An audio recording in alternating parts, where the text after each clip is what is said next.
Hello guys, তো আজ আমরা সকাল সকাল চলে গেছি ময়নাডালে মহাপ্রভুর মন্দিরে। সেখানে আমরা পুজো দেব। তো সকাল সকাল আমরা স্নান সেরে আর তারপর টোটোও চলে এসেছে আমাদের। আর এখানে আমরা দুটো ফ্যামিলি যাচ্ছে, একটা হচ্ছে আমাদের ফ্যামিলি আর সেকেন্ড হচ্ছে আমার হবু মামি ও তার ফ্যামিলি। তো যাই হোক, আমরা তো প্রচুর মজা করতে করতে যাচ্ছিলাম। আর মজা করতে করতে একটা সময় আমরা পৌঁছেও গেছি। তো এই যে হচ্ছে মহাপ্রভুর মন্দির, সত্যি খুব সুন্দর জায়গাটা। আর এখানে নাকি প্রত্যেক দিন প্রায় 100-150 আরও হয়তো বেশি, তো এরকম সকলকে খাওয়ানো হয়। তো এখানে এসে তবে হ্যাঁ, খাওয়ানোর জন্য এখানে 50 টাকা মূল্যও দিতে হয় ভগবানের জন্য, আর তাছাড়া পুজোর তো দিতেই হবে।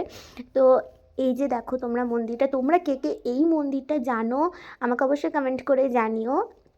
জায়গাটা খুবই সুন্দর, আমাদের তো ভীষণ ভালো লাগলো। আমরা তো সেখানে গিয়ে প্রথমে মহাপ্রভুকে প্রণাম করে দর্শন করে তারপর একটু ফটো টটো তুলে তারপর আমরা মহাপ্রসাদ খেতে বসেছি। তো এই হচ্ছে মন্দিরের বাইরেটা, আর ভেতরে ভগবানকে ফটো তোলার অ্যালাউ নেই, তার জন্য আমি তোমাদেরকে দেখাতে পারলাম না। তো যাই হোক, আমরা এরপর এখন এখানে খেতে বসে গেছি, এখন প্রসাদ খাবো।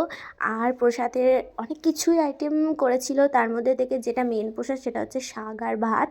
এটাই ফার্স্ট শুরু, আর তারপর আস্তে আস্তে সব কিছু খাবার দিয়েছে, অনেক কিছুই করেছিল।